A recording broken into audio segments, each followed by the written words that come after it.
Hey guys, daqui a Kai Rocha. Queríamos deixar uma pequena nota. Como sabem, devido ao contexto do Covid-19, tivemos de parar as nossas gravações presenciais e trocámos por diretos online efetuados na plataforma Twitch. À medida que íamos libertando episódios, intercalámos esses diretos com os que tínhamos previamente gravados em estúdio até agora. Ainda não tendo voltado ao Estúdio Q, estes episódios são revisitas aos diretos em live streaming que valem mesmo muito a pena. Logo que voltarmos ao estúdio teremos muitas novidades, pelo que fiquem também atentos, mas para já aproveitem que estas são boas conversas. Principalmente porque nós queríamos manter como um princípio do projeto a integralidade da informação. Queríamos que desde o início que está a gravar até que acaba era isso que fosse para o ar e que não houvesse cortes. Então isso para nós era importante, então não íamos estar a transcrever uma hora. Mas a segunda razão foi uma razão até bastante mais que tinha já a ver com a maneira como nós víamos o projeto, que era escolhemos fazer áudio porque há uma empatia que tu crias com o áudio que não há nenhum outro meio, nenhum outro formato que seja possível oferecer. Quando tu lês um texto ou quando tu até vês um vídeo, tu não consegues ter a mesma ligação que tu tens do que quando tu apenas ouves a pessoa na própria voz. Este é o The Pool Podcast, um programa sobre histórias, as suas pessoas e o que as move.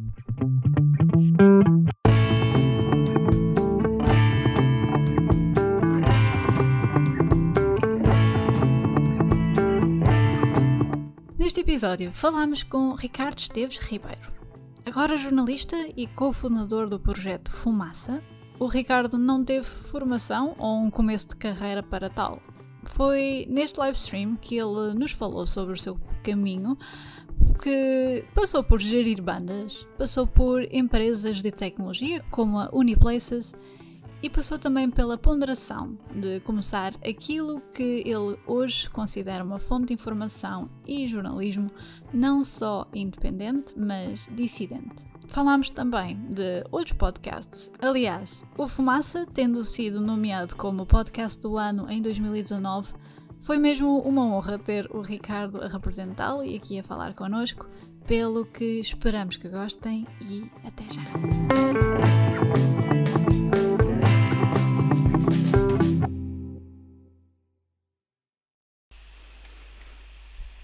Eu vejo sempre as coisas com lag.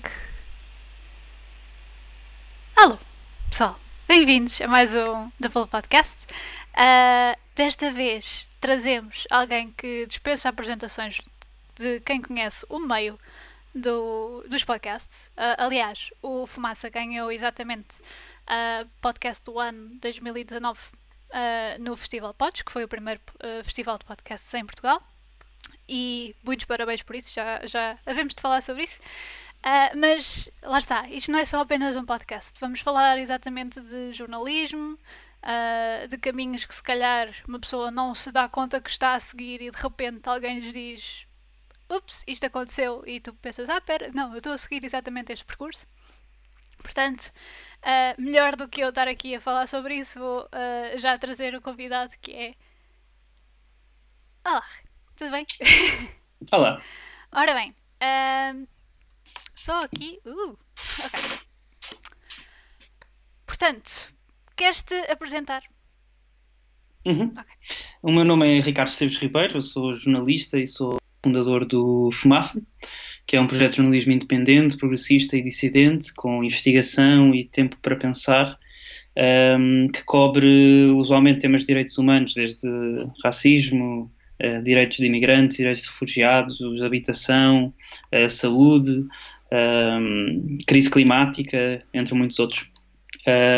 E é isso. Obrigado pelo convite. Ora, essa. Já agora, para quem ainda não sabe, isto já é a nossa segunda tentativa a gravar. A primeira correu tão mal que... Não, ela correu bem. A entrevista foi tão má. Ela correu bem. A questão foi que... E espera lá, que eu estou com a câmera errada. Isto tem sempre problemas técnicos. É o problema dos diretos. Hold on.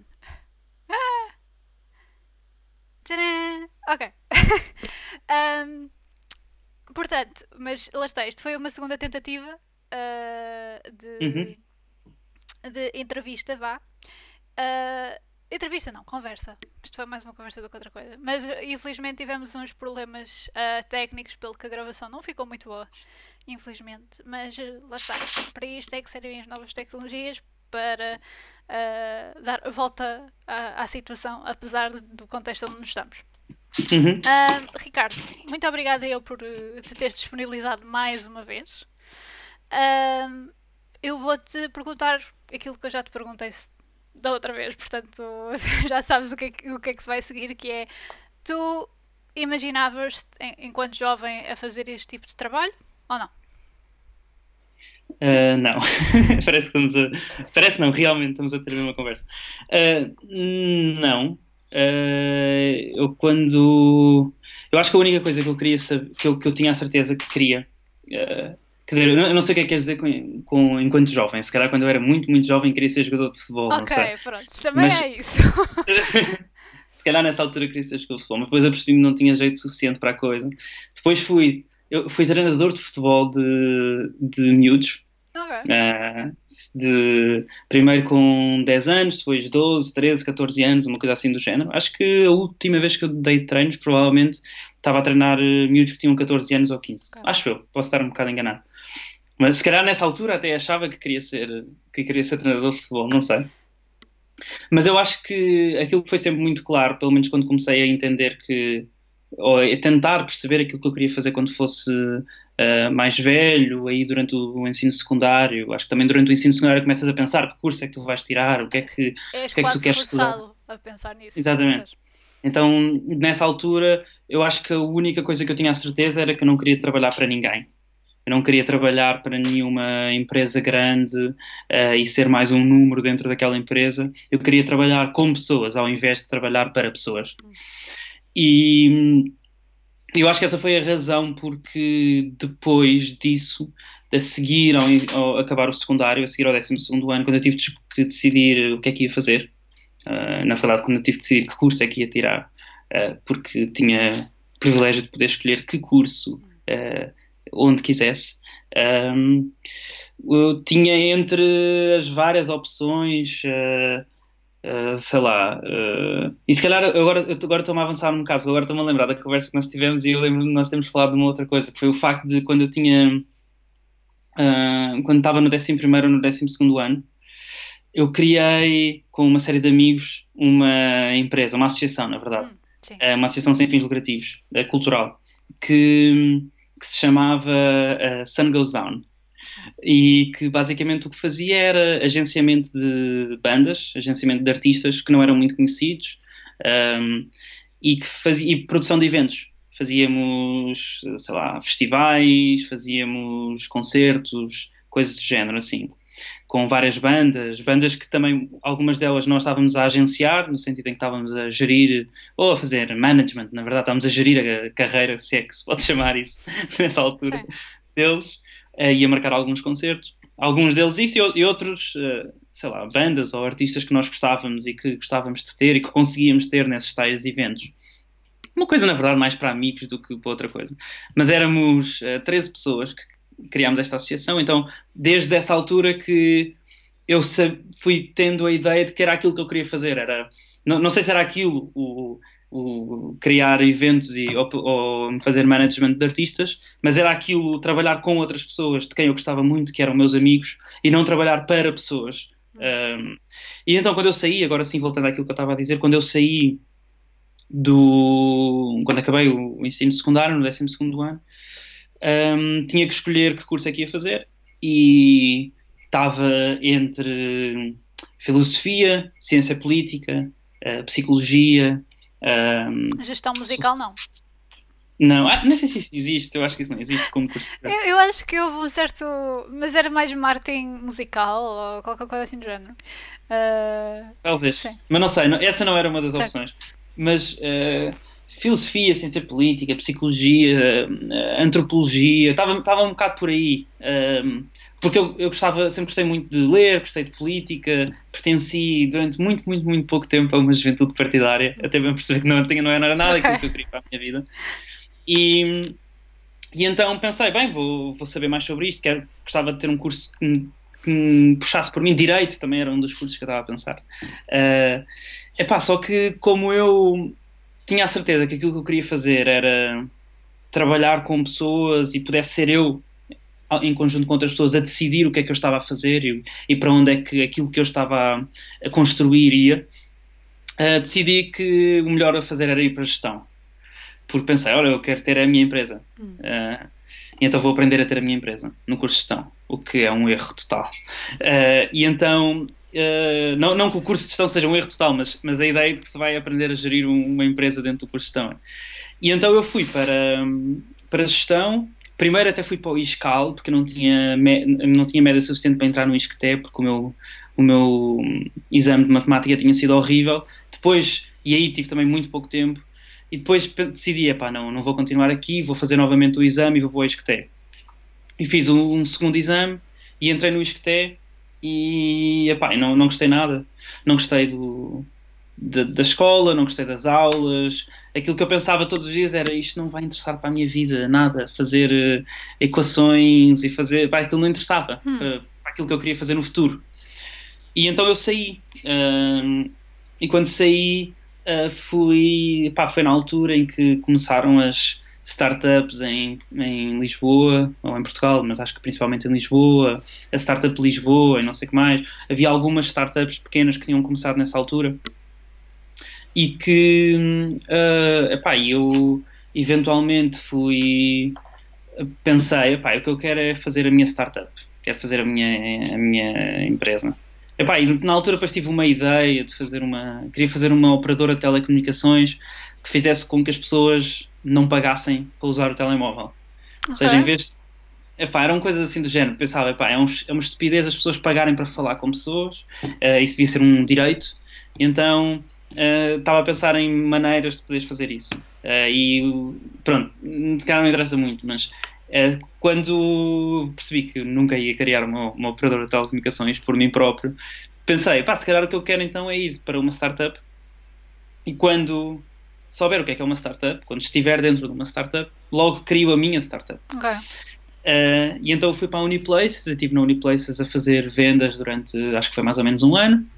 Depois saí da Uniplaces e fui para a Wallet Saver, que é uma empresa italiana, onde estive também mais ou menos um ano. E depois saí da Wallet Saver e fui para a Unbabel, onde estive 2 anos. E pronto, portanto, na prática eu nunca fiz jornalismo até começar o Fumaça, que foi mais ou menos ali a meio da Unbabel. E aí é que eu comecei o Fumaça. Então, e tu fazias sales? Sim, eu fazia vendas. Okay. Tanto na Uniplaces como depois na Wallet Saver fazia uma coisa um bocadinho diferente, que era tipo expansão internacional. Eu fazia comunicação com... Também era vendas, na verdade, mas era parcerias com associações de consumo. Basicamente a Wallet Saver é uma plataforma que faz com que... É uma aplicação do telemóvel que basicamente percebe quem é que tu... qual é que é a operadora de telecomunicações que tu usas e a operadora de telecomunicações que as pessoas a quem tu ligas ou com quem tu falas usam também, e depois através de um algoritmo diz-te qual é que seria o melhor tarifário para ti, o mais barato. Depois tu podes escolher qual é que é o tarifário que tu queres. Imagina que tu pagas 30 euros por mês, aquilo depois diz-te, olha, se tu usasses o tarifário X, pagarias 10 euros por mês. Então tu depois trocas para esse novo tarifário. E aquilo que eu fazia era parcerias com associações de consumo, por exemplo a DECO, ou a Autoconsumo, que é a DECO, mas italiana. Pronto, fazia isso. E depois na Unbabel sim fazia vendas. Okay. Comecei como vendas, na verdade fui a primeira pessoa a fazer vendas lá, e depois quando eu saí era diretor de vendas na Europa. E pronto, depois a meio da Unbabel foi quando começou o Fumaça, mas mesmo na prática, mesmo como começou o Fumaça, eu acho que tu estavas a querer mais ou menos sugerir isso no início. Isto não era jornalismo, não, o Fumaça não começou como um projeto de jornalismo, começou como só um podcast de conversas, como o que tu estás a fazer, não é? Na verdade começou apenas como isto, um podcast de conversas. Certo. Sim, mas não há planos, pessoal, para começarmos agora aqui a fazer jornalismo investigativo. Eu já andei por esses caminhos.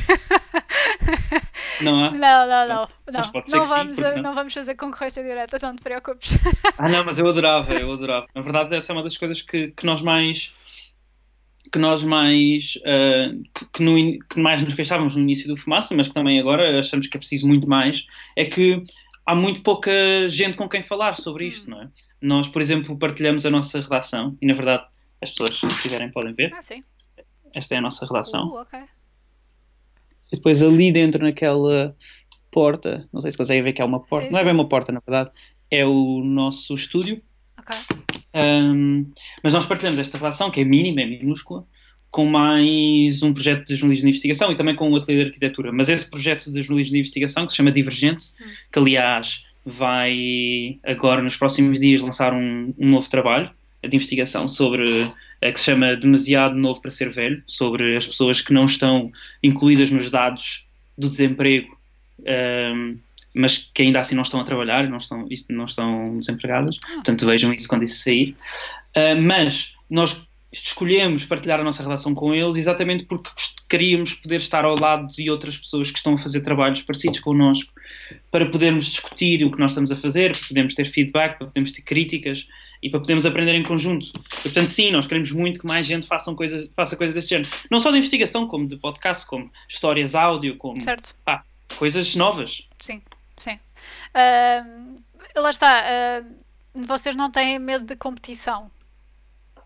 Não. Okay. Querem muito ter competição. Não sei se chamaria isso competição, não é? Na verdade, sei lá, por exemplo, se tu pensares na competição como a palavra é usada usualmente no mundo empresarial, tem uma conotação de que a empresa X tem uma percentagem do mercado e que é repartida com outras empresas, não é? E, portanto, quanto mais a empresa X crescer, menos a empresa Y tem de cota de mercado, não é? Então, esse termo é quase sempre usado no mundo empresarial dessa maneira. Mas, na verdade, se tu fores olhar para as... E já provavelmente vamos falar sobre isso mais à frente, mas se formos olhar para as 700 ou 600 e tal pessoas que contribuem todos os meses para que o Fumaça exista, que nos dão donativos, eu iria assumir...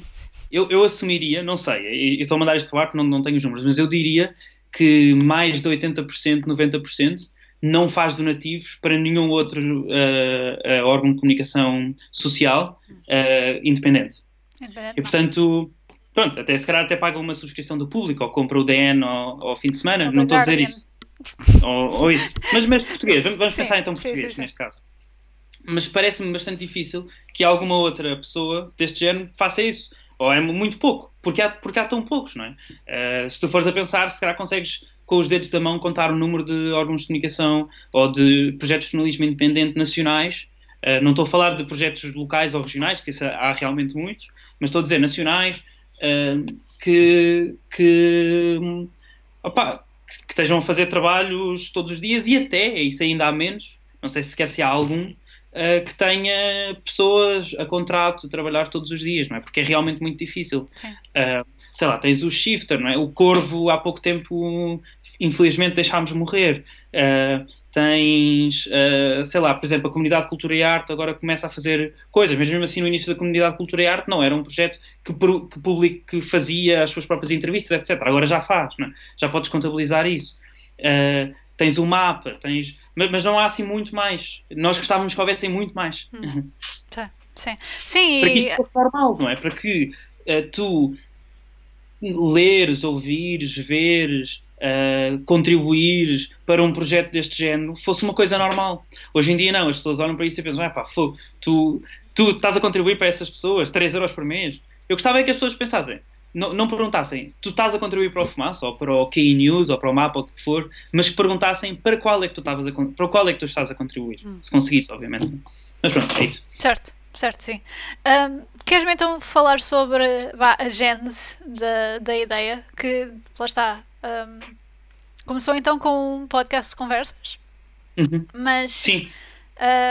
De onde é que veio essa ideia de isto tem pernas para andar?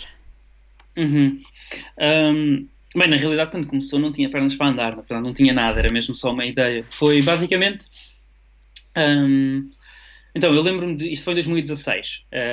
Foi. Eu não sei. Opa, ou melhor, sei porquê, mas talvez as pessoas não façam exatamente a mesma associação. Mas eu faço a associação deste momento com o momento de quando a Grécia estava nas notícias e a crise grega estava nas notícias, em que foram completamente chantageados pelas instituições europeias a assinarem, ao governo assinar um acordo que permitia ou que impunha ainda mais austeridade do que aquela que tinha sido feita. Isto foi desde meio de 2015 até ali o início de 2016. E eu lembro-me, nesta altura, começar a tentar procurar órgãos de comunicação social, projetos de jornalismo diferentes, independentes, nem mesmo projetos de jornalismo, mas projetos de média no geral, podcasts, etc., que trouxessem outras vozes que tu usualmente não estavas a ouvir.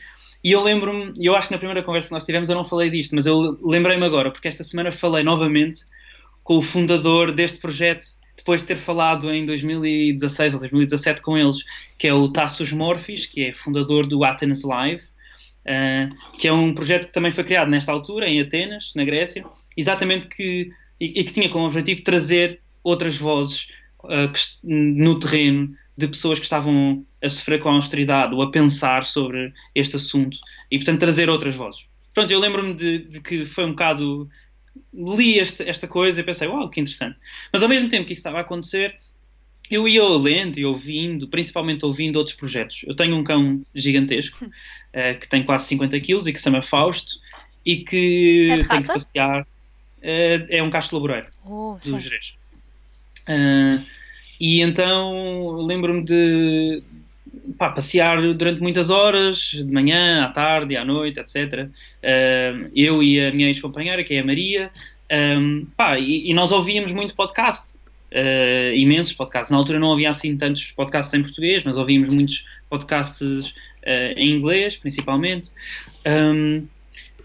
Também ouvia audiobooks na altura, mas agora já não ouço tanto, mas na altura ouvia de género Democracy Now!, Home of the Brave, e muitos outros que eu não me estou a lembrar agora, mas lembro-me de ouvir, e pois na altura também tinha começado o Intercept, do Glenn Greenwald, e então a conjunção de todas estas coisas, de eu ter ido ouvir, ver e ler alguns destes projetos, eu lembro-me de chegar um dia à casa e dizer à Maria, tipo, alguém devia fazer por exemplo, lembro-me de falar do Democracy Now! E dizer, alguém devia fazer estas perguntas e devia entrevistar estas pessoas em Portugal, com este tempo, com esta profundidade, e falar sobre estes temas. Temas de direitos humanos, como a Amy Goodman diz, sobre guerra e paz, vida e morte. E eu lembro-me de falar com a Maria e dizer, alguém devia fazer uma coisa deste género, com esta profundidade, com este tempo, não é? Porque usualmente tu vês nos órgãos de comunicação social, não só quase toda a gente que é entrevistada só tem 5 ou 6 minutos, como depois as pessoas que têm mais tempo e que têm 1 hora por semana ou têm 2 horas por semana para falar, são quase todas as mesmas. São homens brancos, de classe média alta, barrigudos, carecas, heterossexuais, cisgénero, e que se um deles casar, todos eles vão ao casamento, não é? Porque são todos, conhecem-se todos, não é? Sim. E então era necessário trazer mais pessoas, e não só trazer mais pessoas diferentes, que venham de outros sítios, que venham de outros backgrounds, que tenham passado por coisas diferentes, que não tenham tido o privilégio das pessoas que usualmente estão a falar na televisão tiveram durante toda a sua vida.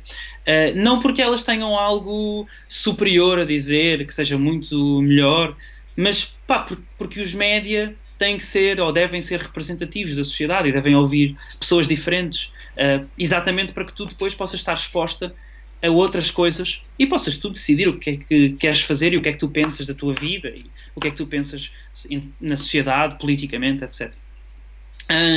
E não só que essas pessoas, quando vêm falar, tenham tempo para falar e não venham falar durante 3 ou 4 minutos e que possam, como tu fazes nas tuas entrevistas, que possam estar durante muito tempo a falar sobre uma coisa, porque é importante que possam fazê-lo. E lembro-me de dizer isto à Maria, Maria dizer, então faz. E... Prática. Exato. E eu disse, ok, então pronto. E depois a Maria também disse que queria juntar-se. Aliás, há uma TED Talk que eu vi há pouco tempo, uma TED Talk que tem para aí 5 minutos ou 6 minutos, que se chama How to Create a Movement, do Derek Sivers, acho eu. Okay. E é muito interessante porque ele explica tipo, como criar um movimento em 5 minutos ou uma coisa assim do género, através de um vídeo que é super engraçado. E ele está sempre a dizer uma coisa que é never underestimate the second follower. Que é tipo, nunca subestimes a segunda pessoa a juntar-se. E a Maria foi a second follower, na verdade. Ela disse, sim, vamos a isto então. E depois disso juntou-se também tanto o Tomás como o Bernardo Afonso. Já todos eles eram meus amigos já, de há algum tempo. Juntou-se também a Diana, juntou-se também o Pedro Susarte, o Pedro Cardoso, e posso me estar a esquecer de alguém, mas eu acho que foram essas pessoas que iniciaram na altura. E aquilo que nós decidimos foi, vamos fazer um podcast, e a decisão de fazer um podcast foi uma decisão até bastante preguiçosa, que foi, não vamos estar a fazer uma entrevista e depois ter que transcrever a entrevista. Imagina se fizes uma entrevista de 1 hora, demoras 5 horas a transcrever a entrevista. Não vamos estar a fazer isso. Mas flashbacks de quando eu era jornalista, sim. Continua. Principalmente porque nós queríamos manter como um princípio do projeto a integralidade da informação. Queríamos que, desde o início que está a gravar até que acaba, era isso que fosse para o ar e que não houvesse cortes. Então isso para nós era importante, então não íamos estar a transcrever 1 hora. Mas a segunda razão foi uma razão até bastante mais, que tinha já a ver com a maneira como nós víamos o projeto, que era, escolhemos fazer áudio porque há uma empatia que tu crias com o áudio, que não há nenhum outro meio, nenhum outro formato que seja possível oferecer. Quando tu lês um texto, ou quando tu até vês um vídeo, tu não consegues ter a mesma ligação que tu tens do que quando tu apenas ouves a pessoa na própria voz.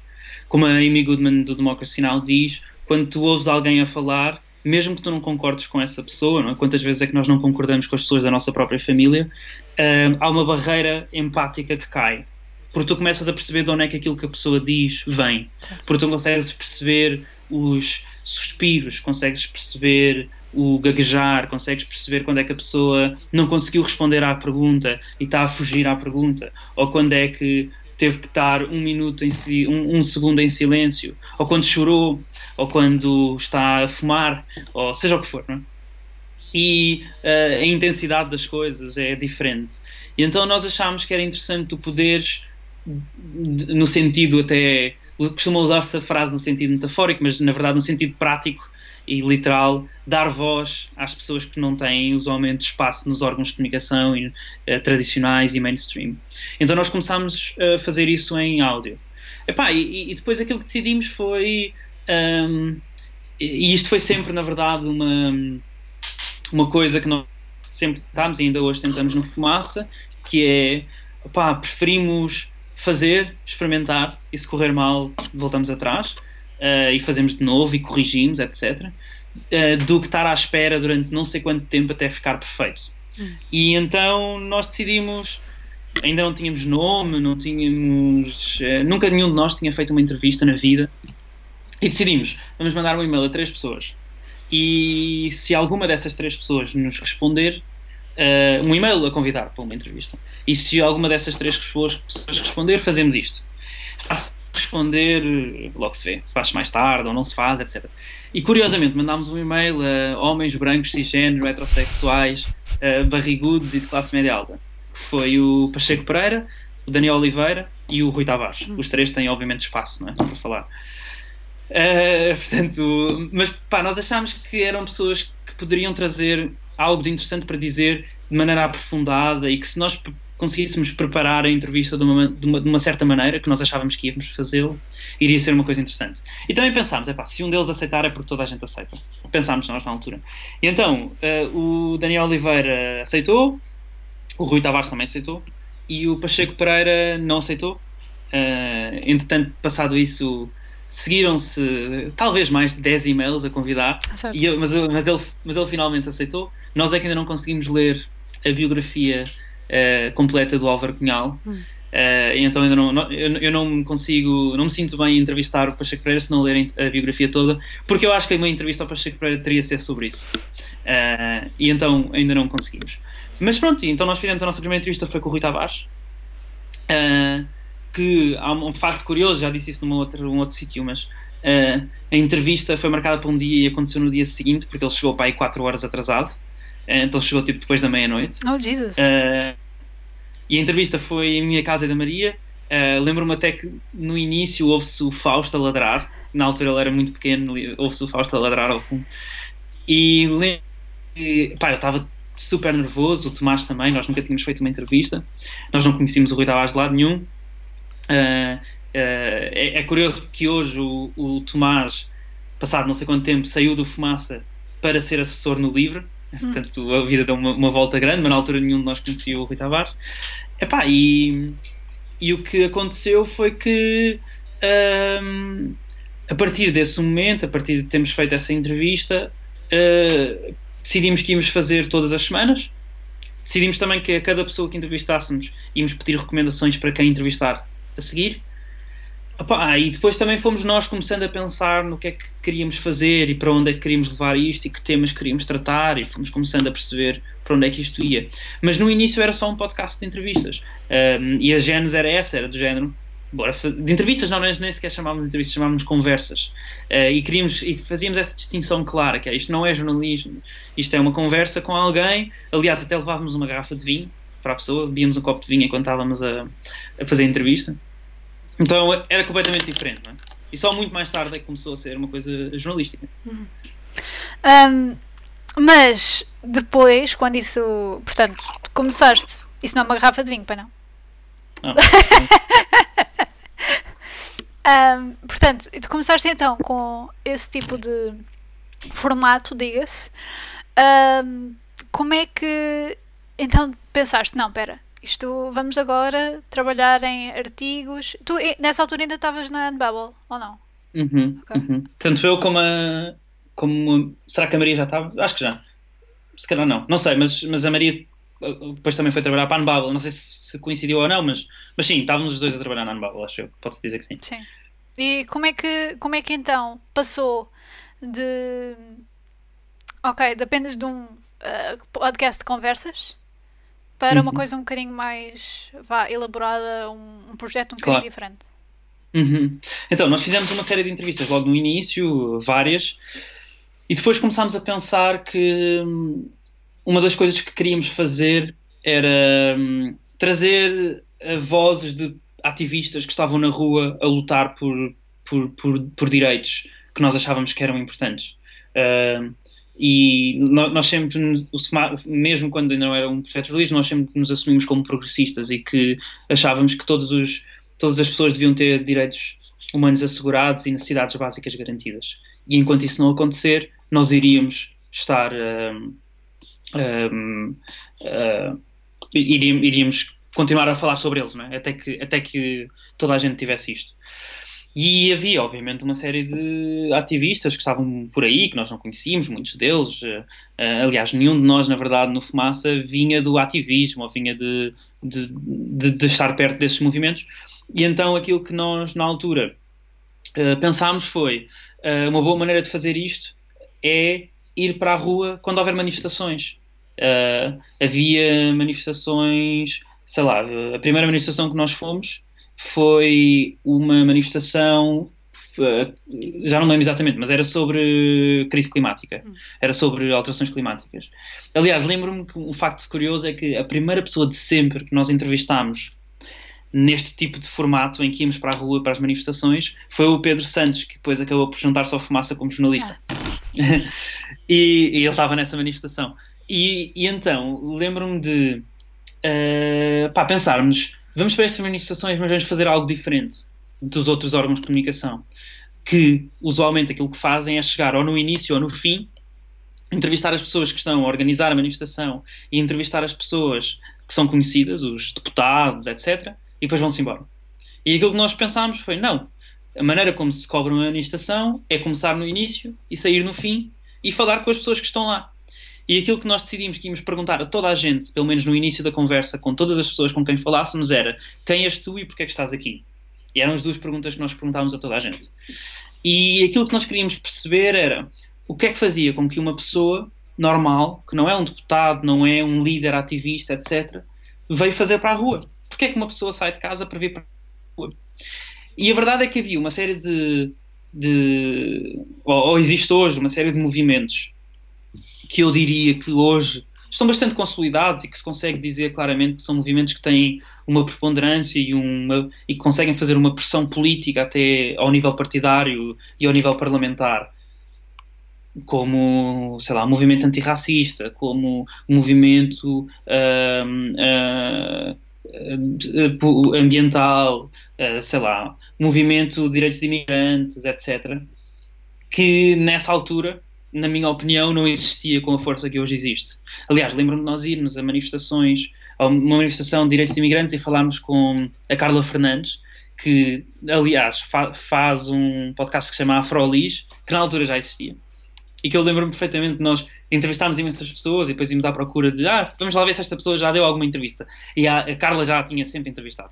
Faz um trabalho incrível, ela. Eu lembro-me perfeitamente de a Carla me dizer numa dessas manifestações, aí em 2016 ou 2017, em que eu lhe perguntei: tu achas que existe um movimento antirracista em Portugal? Ela dizia que não. Nós voltámos a fazer uma entrevista com a Carla passado muito tempo e fizemos a mesma pergunta. Ela hoje diz que sim. Okay. Mas claro, e faz sentido, porque foi feito um caminho brutal, mas nessa altura não havia, então era interessante perceber porque é que essas pessoas estão a vir para a rua. E não só, mais uma vez, dar voz a pessoas que usualmente não iriam, pessoas normais, não é? Pessoas que tu não irias ver na televisão, que não irias ver na rádio a falar, que não têm um programa de comentário todas as semanas. Então começámos a fazer isso. E foi quando começámos a fazer isso, ir para essas manifestações, que começámos a ouvir as pessoas a dizer: olha, está ali o É Apenas Fumaça. Na altura chamava-se É Apenas Fumaça. E porque nós andávamos sempre com... O nosso microfone era um microfone que tu punhas aqui, até te vou mostrar. Punhas um iPhone e nós punhamos o microfone aqui. Okay. E nós andávamos com isso na rua a fazer entrevistas às pessoas. E como na verdade não havia mais nenhum jornalista lá, não é? Porque mais uma vez eles já tinham ido embora, ou então ainda não tinham chegado, nós éramos na verdade as únicas pessoas, e eu vou pôr entre aspas propositadamente, jornalistas, que estavam a fazer entrevistas. E as pessoas vinham ter connosco a dizer: eu gosto imenso do teu trabalho, ainda bem que vocês estão aqui, eu sabia que vocês vinham, coisas assim do género. Vocês fazem o melhor jornalismo, não sei o quê. E nós: jornalismo? E as pessoas começaram a dizer que aquilo que nós estávamos a fazer era jornalismo. Porque para nós era pura e simplesmente ir ouvir pessoas. E então, na verdade, quando as pessoas começaram a dizer isso, e várias pessoas começaram a dizer, e depois recebíamos e-mails e não sei o que mais, a dizer que gostavam do nosso trabalho e continuam e tal, quando na altura havia tipo 50 pessoas ou 100 pessoas que ouviam os podcasts, não é? Portanto, haviam de ser as 50 que estavam naquela manifestação, de alguma maneira, não sei. E nós começámos a pensar: pois, se calhar aquilo que nós fazemos é jornalismo. E começámos a pensar nisto como jornalismo. E depois, isto foi passando, não é? Isto foi uma coisa orgânica. À medida que foram crescendo o número de pessoas que conheciam a Fumaça, nós também íamos tendo o alento de pensar: realmente não estamos a fazer isto para o vácuo, há pessoas que estão a ouvir. Íamos também falando com pessoas com quem queríamos entrevistar e que diziam: sim, claro que conheço a Fumaça. E estas coisas iam-nos dando algum alento que realmente isto era importante para alguém. Depois, ao mesmo tempo, isto era... se havia alguém para quem isto era importante, era para nós, porque nós estávamos a adorar fazer isto, não é? Eu lembro-me que eu trabalhava na Unbubble muitas horas, saía tarde muitas vezes do escritório, depois ainda ia passear o cão, e a seguir estava outra vez a trabalhar, eu e a Maria e o Tomás e o Bernardo, etc. Estávamos todos a fazer madrugadas, a preparar as entrevistas, a editar as entrevistas, para depois a seguir estávamos outra vez às 7h30 da manhã acordados e não sei o quê. Era um processo super longo, super doloroso, mas que nos dava imenso prazer. E que eu pensava que era do género: isto é o curso que eu não tirei. Porque todas as semanas tinha um curso novo. Como nós demorávamos uma semana, 2 semanas a preparar cada entrevista, de 2 em 2 semanas eu estava a tirar um curso novo. Certo. Agora era um curso sobre ambiente, e a seguir era um curso sobre racismo, e a seguir era um curso sobre colonialismo. E eu estava a adorar. Então isto foi começando a crescer, E foi começando também a crescer a ideia em nós de que nós queríamos fazer disto mais do que um hobby e que queríamos começar a fazer disto o nosso trabalho. Porque isso nos permitiria ter mais tempo para preparar, permitiria-nos ter mais tempo para fazer outras coisas que não fazíamos. Não é? Nunca na vida do Fumaça nós conseguiríamos ter feito séries ou reportagens gigantes de 1 hora se não tivéssemos se estivéssemos a trabalhar todos os dias, não é? Num trabalho, porque depois onde é que tu arranjas tempo para ir fazer as entrevistas, onde é que tu arranjas tempo para editar, para transcrever, para isso tudo, não é? Que demora muito, muito tempo. Se nem os jornalistas que trabalham todos os dias em redações grandes têm tempo para fazer isso, porque lhes é pedido que eles façam 8 peças por dia ou 5 peças por dia, quanto mais alguém que está a trabalhar numa outra coisa que não é jornalismo.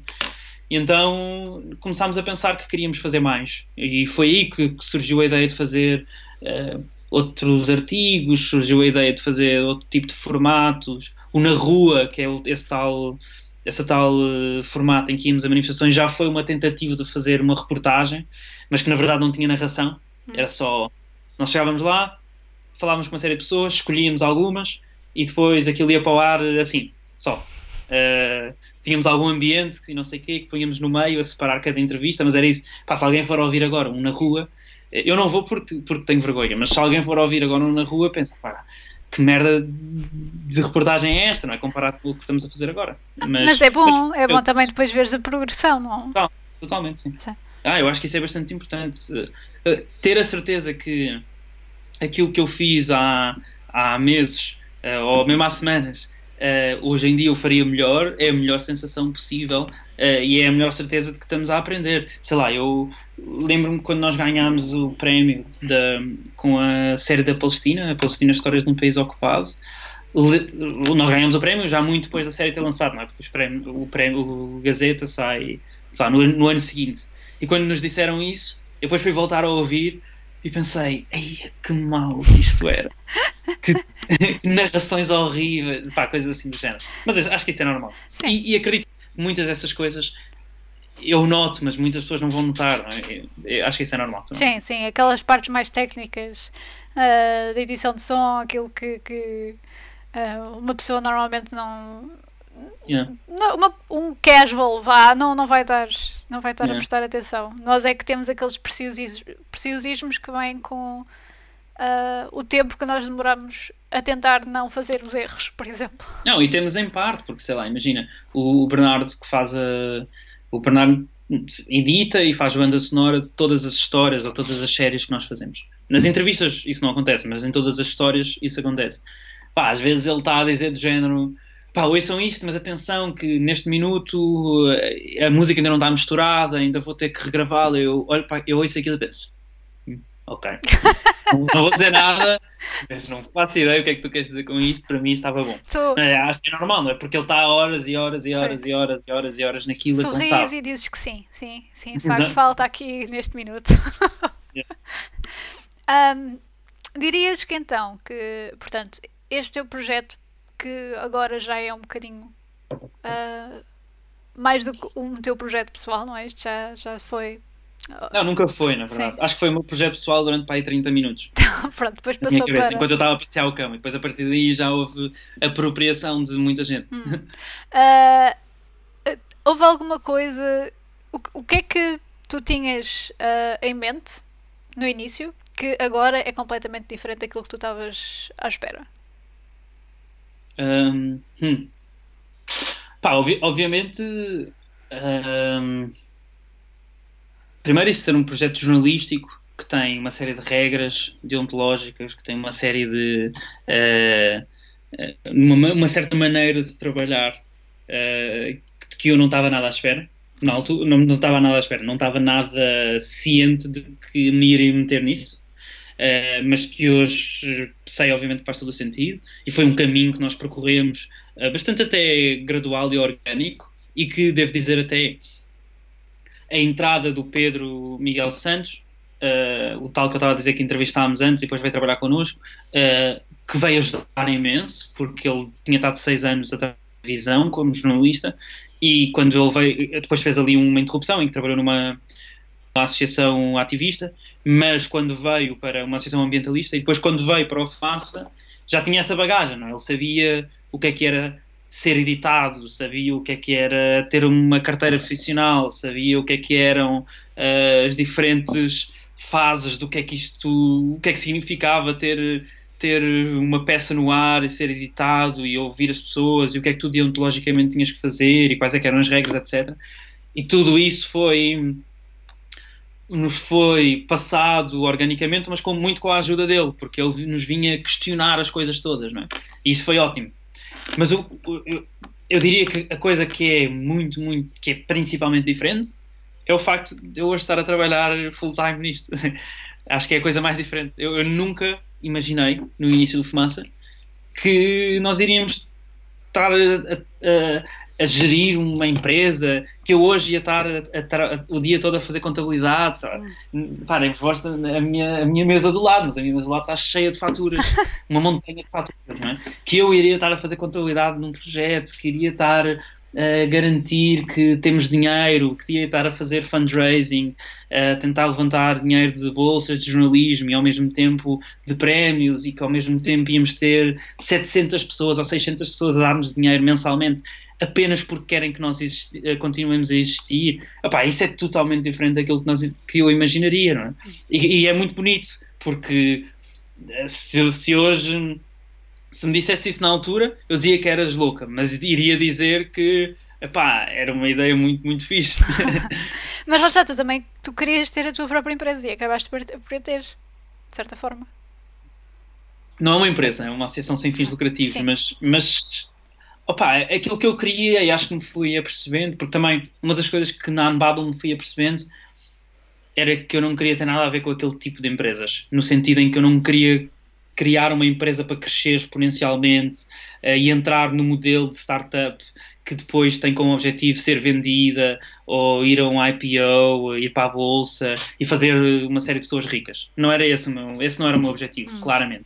E também senti que enquanto eu estava a trabalhar lá e como estava a fazer vendas, eu não queria estar perto de revenue, não queria estar perto das receitas e fechar contratos com clientes e negociar os contratos e tentar que eles paguem mais 100 mil euros ou menos 100 mil euros. Pá, eu não queria ter nada a ver com isso. Mas tu fazias vendas? Fazia, mas descobri que não queria, okay. não era isso que eu queria. Aliás, eu não gostava muito de fazer vendas, eu gostava era da coisa de aprender como é que se montava a startup. Em todas as startups onde eu entrei, em nenhuma delas, acho eu, quando eu entrei, éramos mais do que 10 pessoas. Então, aquilo era muito... Pá, nenhum de nós sabe como é que isto se faz, bora lá aprender em conjunto.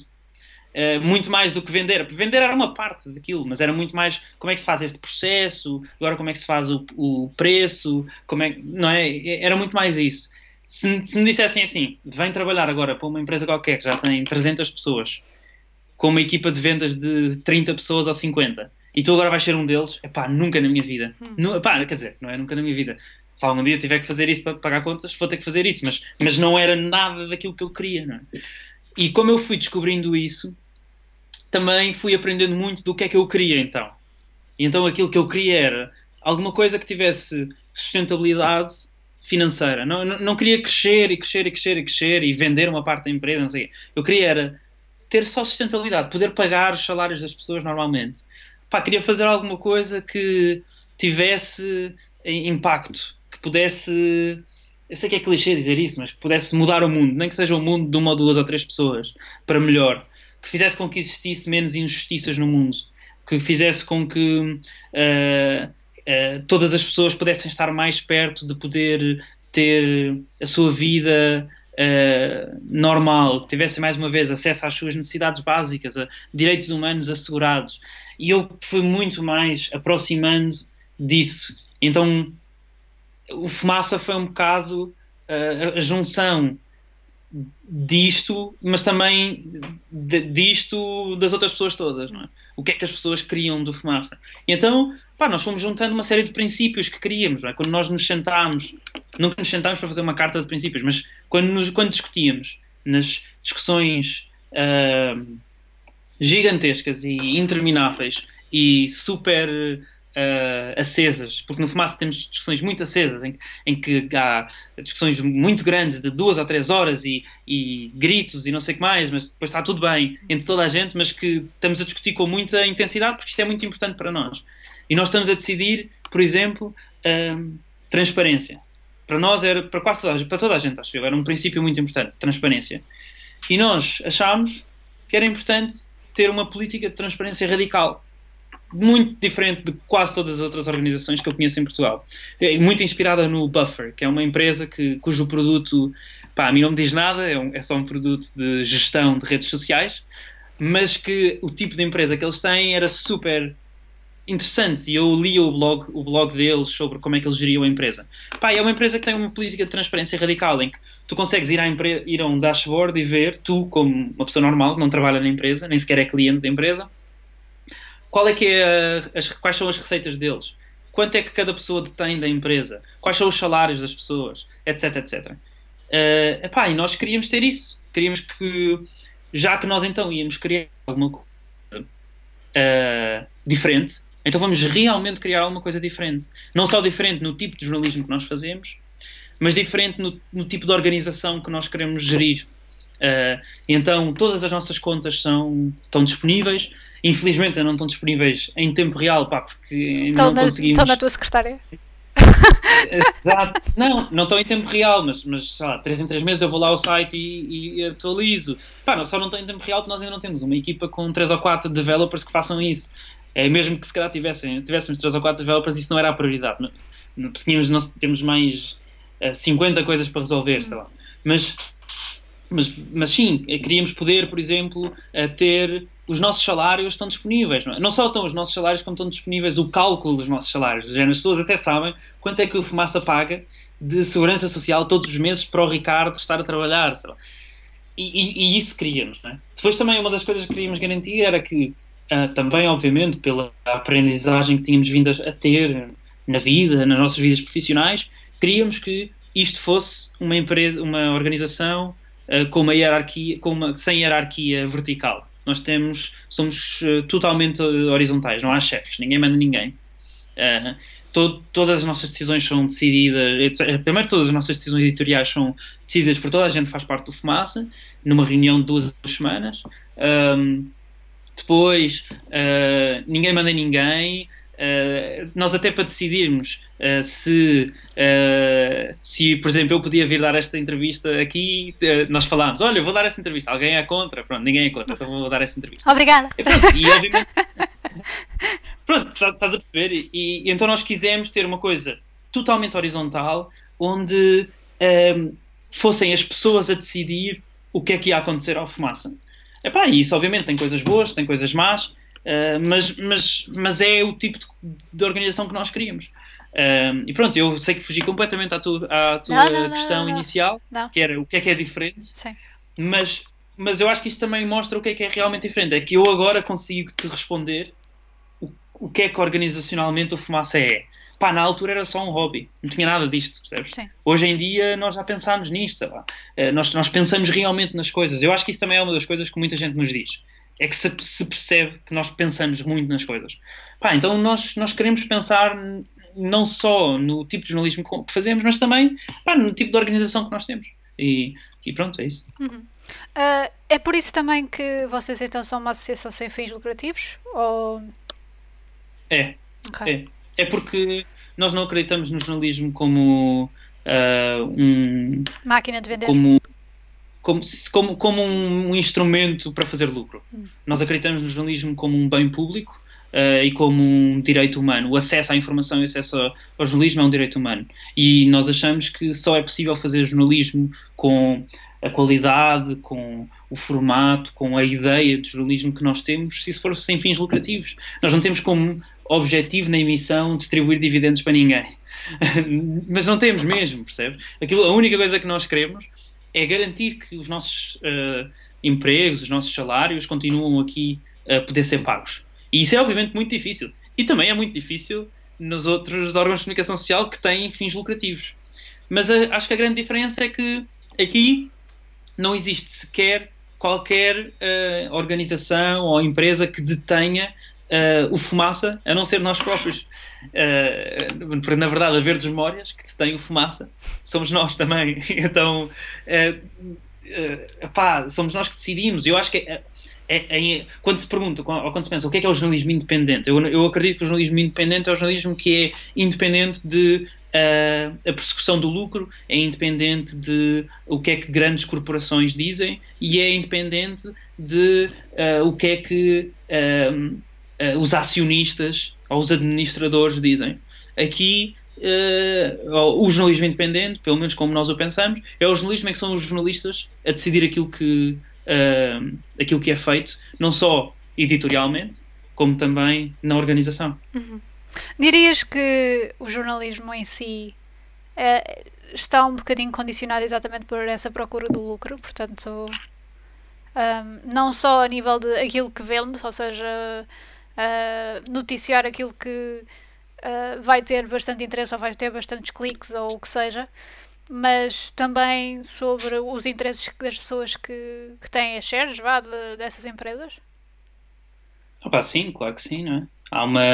Eu também não vou naquelas teorias conspirativas de que os administradores ou os shareholders, os acionistas, sei lá, da empresa que detém um órgão, diz ao jornalista: tu não podes fazer esta história, não sei o que mais. Eu acredito que isso exista muito pontualmente, mas eu não vou na teoria da conspiração de que isso é assim que os jornais andam a trabalhar. Eu acho que a persecução do lucro e, na verdade, a tentativa que na verdade em Portugal é quase uma miragem, porque quase nenhum órgão de comunicação social, não sei se sequer algum, tem lucro. Sim. Aliás, quase todos eles dão prejuízo. Mas, obviamente que o facto de jornais estarem detidos por organizações que têm como objetivo o lucro tem consequências diretas e indiretas na maneira como fazem o jornalismo. Mas também tem, obviamente, consequências diretas e indiretas, e aqui bastante mais diretas até, na maneira como o jornalismo é feito em Portugal e no mundo todo, o tipo de negócio e o modelo de negócio do jornalismo, ainda mais até do que isso, talvez, que é o facto de que, primeiro, quem paga os jornalistas é a publicidade, ou quem paga os órgãos de comunicação social é a publicidade. Eu acho que isso é um erro total que o jornalismo está a fazer. Eu acho que já era um erro há pouco tempo, agora então, com a digitalização dos órgãos de comunicação social, é um erro ainda maior, porque se formos a pensar que é a publicidade que paga uma notícia qualquer que tu vais ver online, a publicidade, na maneira como está feita online, paga tendo em conta o número de pessoas que a vê. Não só o número de pessoas que a vê, como o número de pessoas que interage com aquela própria publicidade. Ora, o número de pessoas que vê aquela publicidade é obviamente diretamente proporcional ao interesse que as pessoas têm naquela notícia, ou no título daquela notícia, em muitos casos, não é? Porque muitas vezes só vês o título antes de carregar, depois é que podes decidir se sais ou se ficas, mas isso faz obviamente com que os órgãos de comunicação social escolham fazer coisas que vão dar mais cliques. E como escolhem que vão fazer coisas que dão mais cliques, escolhem, obviamente, muitas das vezes coisas que não têm interesse público, que não são importantes ou que não são tão importantes e tão interessantes para a sociedade no geral, mas que fazem com que as pessoas cliquem. Sei lá, um panda bebê nascer num zoo na China vai ter, de certeza, muito mais cliques do que a maneira como pessoas que estão a viver na rua e que não têm casa estão a lidar com a quarentena, não é? Porque isso aí tem menos interesse, isso está provado, obviamente, não é? Por aquilo que nós conseguimos ver online. Sim.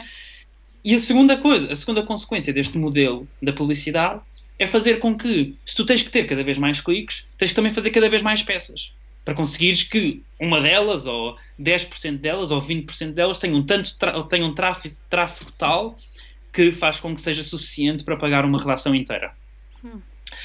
E isso faz com que tu faças coisas piores, porque se o teu objetivo é fazer cada vez mais peças, vais fazê-las em cada vez menos tempo, e se tu fazes em cada vez menos tempo, tens cada vez menos tempo para encontrar pessoas novas, falar com as pessoas, editar as peças, o número de layers de edição, o número de passos de edição vai diminuir.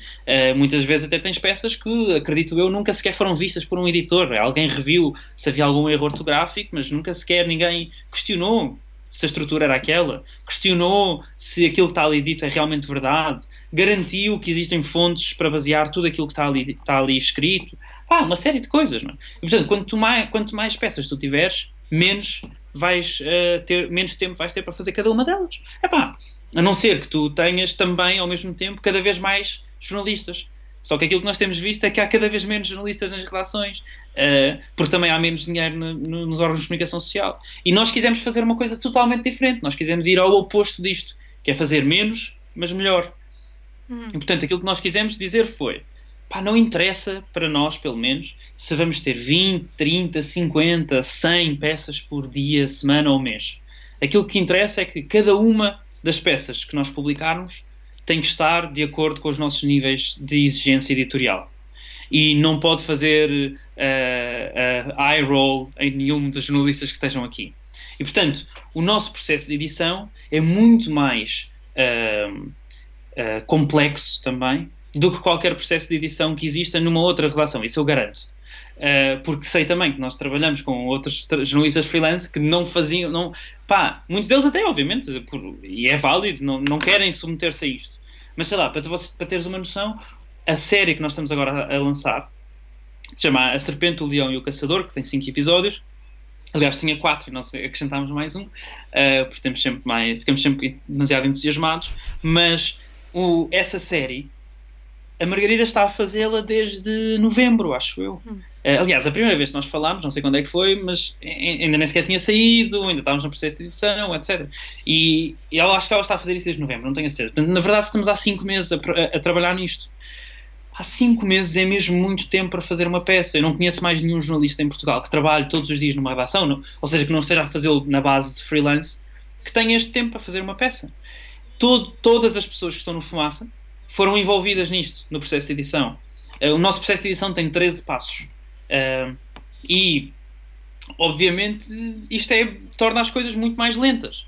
Agora, nós acreditamos, e eu sei que pode parecer uma loucura, parecia ainda mais loucura quando nós pensámos nisto no início, que as pessoas vão valorizar o facto de nós demorarmos mais tempo. E que mesmo que nós tenhamos menos coisas, elas digam: o que eles têm é menos, mas é bom o suficiente para que eu queira que eles continuem a trabalhar e para que eu, se tiver a possibilidade, pague X euros por mês para que eles continuem. E que isso seja gente suficiente para garantir que a nossa redação continue a existir. E se tu fores a ver, isto é um modelo de negócio completamente diferente daquele que existe usualmente. Que é, em vez de dizer que a nossa redação vai ser gerida com o dinheiro que entra pela publicidade, pelo número de pessoas que estão a ver isto, na verdade o dinheiro entra pelas pessoas que dizem: sim, eu quero que vocês continuem. E então nós decidimos ao mesmo tempo diminuir o número de peças e não fechar o nosso jornalismo e deixar o jornalismo totalmente aberto. Ao contrário, que é exatamente o caminho oposto de todos os outros jornais e órgãos de comunicação tradicionais em Portugal. Porque aquilo que decidiram foi fechar as peças e ter dinheiro de publicidade. E nós decidimos o oposto: abrir as peças e não ter dinheiro de publicidade. E decidimos: bora lá ver como é que isto corre. E até agora, até nós próprios nós nos surpreendemos. Porque nós em janeiro de 2019 ganhávamos 400 euros por mês, ou seja, tínhamos 100 pessoas mais ou menos que nos davam dinheiro. Hoje ganhamos quase 3.000 euros por mês e temos 600 e tal pessoas, 700 pessoas a pagar todos os meses. Nem eu pensava que isto era possível há um ano. E hoje nós já pagamos 20% dos nossos custos com o dinheiro das pessoas. Ainda está longe, obviamente, de conseguir garantir que a nossa redação existe e, na verdade, se nada mudar, em agosto deste ano, a redação como ela existe deixa de existir. Hoje em dia conseguimos pagar basicamente um salário ou um salário e meio, mas não é suficiente para pagar o resto. Nós somos 6 pessoas, portanto, o que acontecerá em agosto, se nada mudar, se não ganharmos nenhuma bolsa, se o número de doações não aumentar para níveis que nós ainda, aí sim ficaríamos completamente embasbacados, é que vamos ter que ter menos pessoas. Portanto, há pessoas que vão deixar de trabalhar no Fumaça todos os dias. Passarão a trabalhar como também já temos outras que trabalham como freelancers. Mas a verdade é que o que nós pensamos e o que parece estar mais ou menos provado durante este ano e meio, 2 anos em que tentámos este modelo, é que se continuarmos a trabalhar assim, se calhar até chegamos lá, não é? E se calhar daqui a 2 ou 3 anos chegamos lá. E se calhar daqui a 2 ou 3 anos nós vamos estar a ter uma outra conversa em que tu me perguntas o que é que tu, naquela conversa que nós tivemos ali em março de 2020, achavas e que hoje é diferente. Ou o que é que hoje é diferente daquilo que tu achavas. E se calhar eu vou-te dizer, eu não achava que íamos conseguir tão rapidamente ter uma relação paga totalmente pelas pessoas. Mas eu acredito mesmo que nós vamos conseguir ser totalmente financiados pelas pessoas. E as pessoas têm-nos mostrado que isso é possível.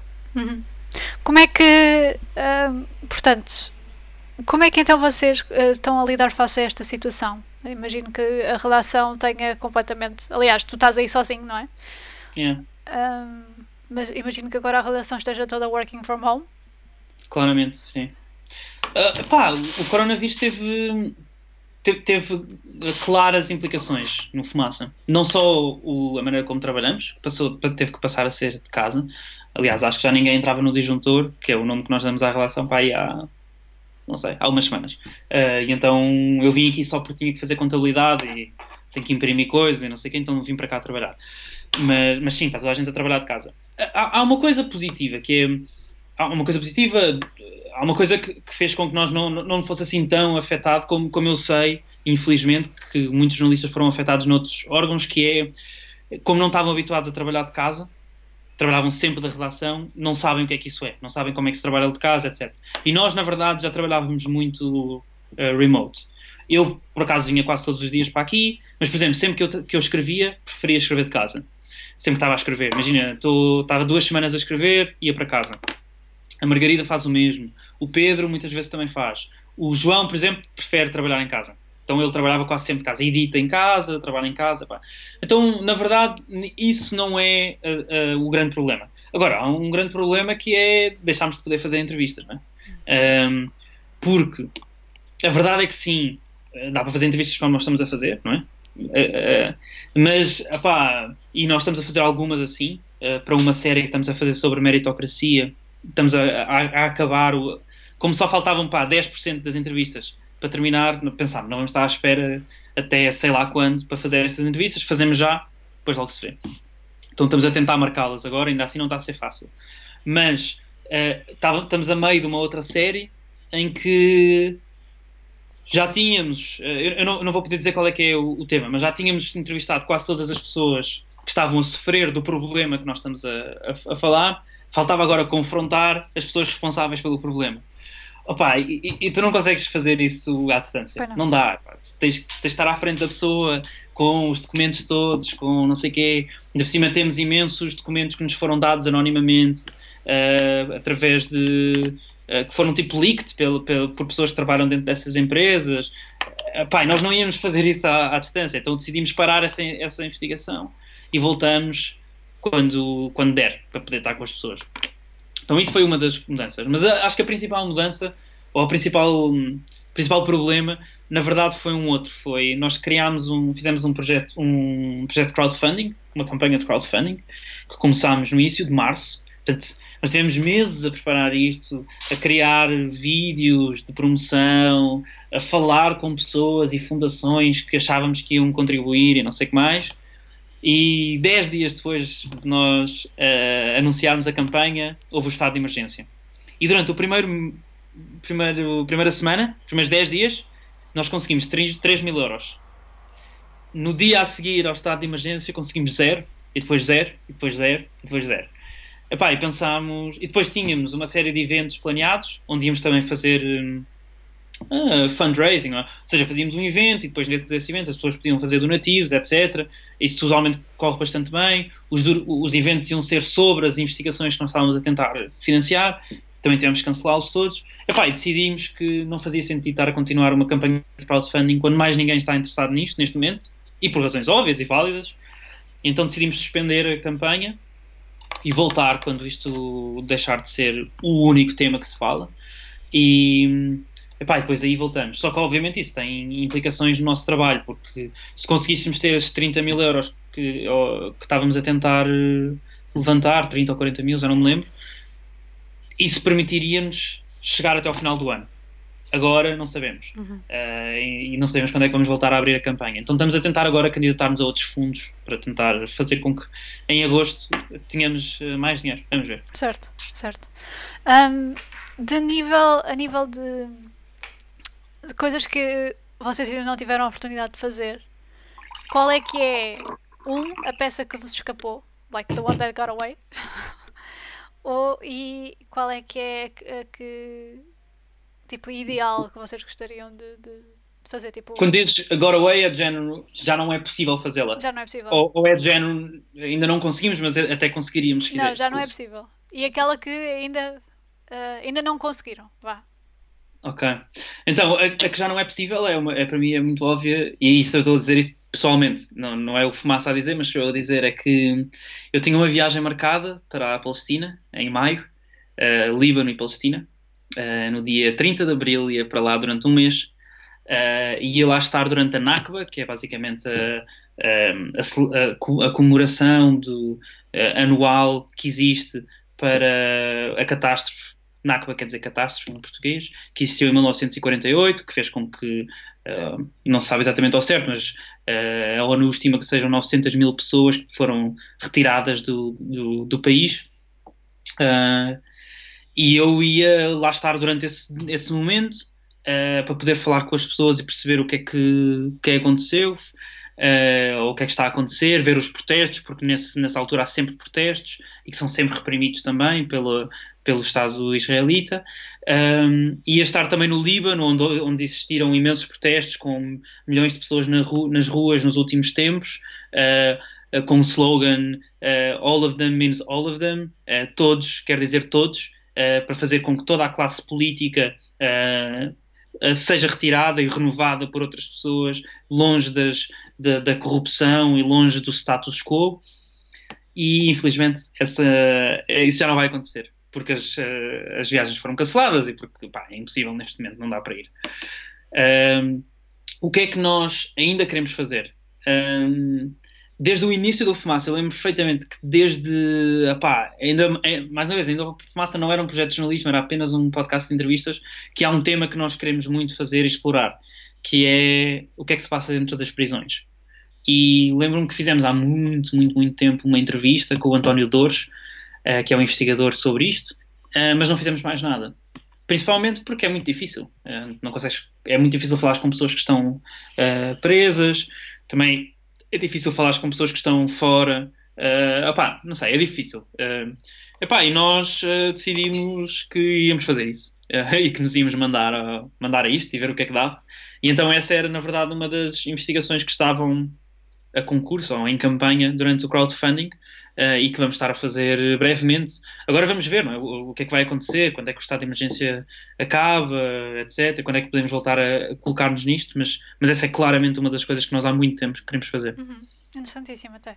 Esperamos que vocês tenham redação nessa altura a full, completamente. Já agora, quase para terminar, quais é que são os teus podcasts que andas a ouvir? Ok. Eu lembro-me que tu me fizeste essa pergunta antes. O que é que eu ando a ouvir? Ando a ouvir o Rumble Strip, que é um podcast de Vermont, nos Estados Unidos, feito pela Erica Hellman, que na verdade agora até tem uma nova série que se chama Our Show, que é basicamente uma série de histórias áudio feitas com áudios gravados pelas pessoas que a ouvem. Como está toda a gente em quarentena, as pessoas gravam coisas e mandam-lhe e ela faz.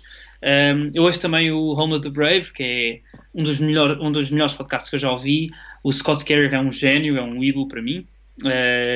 pela maneira como escreve, pela maneira como narra, pelas histórias que conta. É um dos meus podcasts favoritos. O Reveal também, que é do Center for Investigative Journalism, é um podcast de jornalismo de investigação brutal, que agora também está a fazer uma série de peças sobre o coronavírus ou sobre o Covid-19.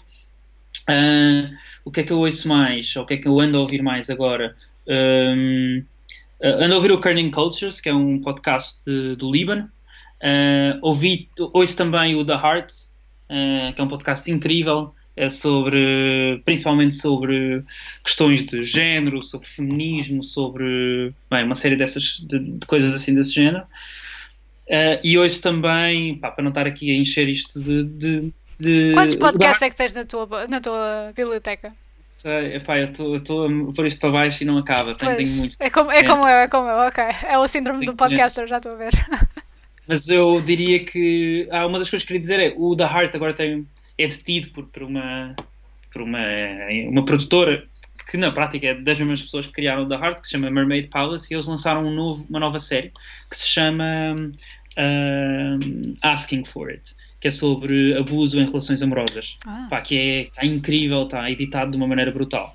Mas a minha sugestão principal, fazendo publicidade própria, é que eu partilhei no meu Twitter um link para uma nota que pus pública para toda a gente, com aquilo que eu considero ser as melhores histórias de áudio. Não tem nenhuma entrevista, só tem histórias, portanto, coisas que foram editadas, que têm narração, etc. E, portanto, quem quiser ver aquilo que, pelo menos que eu tenho ouvido e que é das coisas que eu mais gosto, pode ir ver isso. E, se tiverem sugestões, digam-me também. Sim, quero ouvir. Também. Olha, Ricardo, só uma última pergunta, que é como é que as pessoas podem ajudar mais? Então, como é que as pessoas podem ajudar? É passando a palavra, se gostarem do nosso trabalho, dizerem a outras pessoas para gostarem, para ouvirem e verem se gostam também. E a segunda coisa é, se puderem e tiverem o privilégio de poder contribuir financeiramente e gostarem do nosso trabalho tanto que querem que ele continue, podem ir a fumaca ou fumaça.pt/contribuir, e aí podem escolher qualquer modalidade de pagamento, ou um pagamento uma vez só, ou então, e esse é aquilo que na verdade nós mais precisamos, são pagamentos recorrentes de uma mensalidade, que na verdade aquilo que lhes dá direito não é conteúdos pagos ou premiums. Nós não temos nem premiums nem paywalls, como têm muitos outros órgãos. Aquilo que lhes dá direito é fazer parte de uma comunidade, de um chat onde pessoas partilham artigos que gostam e que leram, etc. E que todos os dias quase têm esses artigos. Também dá direito a uma coisa que nós fazemos exclusivamente para a comunidade, que se chama Ask Me Anything, que são, todos os meses temos um convidado ou uma convidada que responde a perguntas da comunidade, diretamente. Por exemplo, tivemos a Ana Gomes, a ex-eurodeputada, a Susana Peralta, que é economista, e agora no próximo, a verdade, estou a dar um exclusivo, porque só vamos dizer isto amanhã, mas o próximo vai ser sobre refugiados num tempo de crise global, mas também num tempo de crise climática global, onde vamos ter uma pessoa que é um ativista que está em Samos, que se chama José Cortês, e vamos ter a Emily de Oliveira, que é jurista e que trata destes temas. E pronto, e aqui é uma coisa diretamente só para a comunidade. E a terceira coisa que eu diria que é a mais importante é que ajudam-nos a conseguir garantir que nós continuamos a fazer o nosso trabalho. E essa é a principal. Uhum. Ricardo, muitíssimo obrigada. Ainda não te vais embora, mas muitíssimo obrigada pelo teu trabalho. Obrigado. Parabéns por teres ganho. Aliás, parabéns a todos vocês de todo o vosso trabalho que vocês andam a fazer, pelos prémios que são bem merecidos. Muito obrigada. Obrigado. Ainda não te vais embora? Não vou. Muitíssimo obrigada também a vocês, pessoal, por estarem aqui connosco. Já sabem que nós somos da Pool Podcast, tanto no Instagram como no Facebook, e somos Podcast Pool no Twitter. É o que dá estarmos um bocadinho atrasados na festa. Pronto. Muitíssimo obrigada, e para a semana há mais, portanto estejam atentos também às nossas redes para saber qual é que é o nosso próximo live stream e qual é que é o nosso próximo episódio que vai sair na segunda-feira. Então, até logo. Esperamos que tenham gostado. Não se esqueçam de nos seguir nas redes sociais, somos The Pool Podcast no Facebook e no Instagram e Podcast Pool no Twitter. Se quiserem assistir, interagir e até deixar questões aos nossos convidados, não percam então a oportunidade de nos seguir na Twitch em The Pool. Portanto é THEPULL. E carreguem no botão com o coraçãozinho lá para nos seguirem e serem notificados de quando os nossos diretos começarem. Questões, comentários ou até sugestões, entrem em contacto connosco nas redes ou no e-mail poolpodcast@gmail.com. O The Pool Podcast é gravado no estúdio Q. Edição, captação de som e vídeo por José Garcia, fotografia por José Garcia, ilustrações da Joana Rolo, o jingle, a autoria do Miguel Nicolau e eu sou a Kai Rocha. Esperamos que tenham gostado e até já!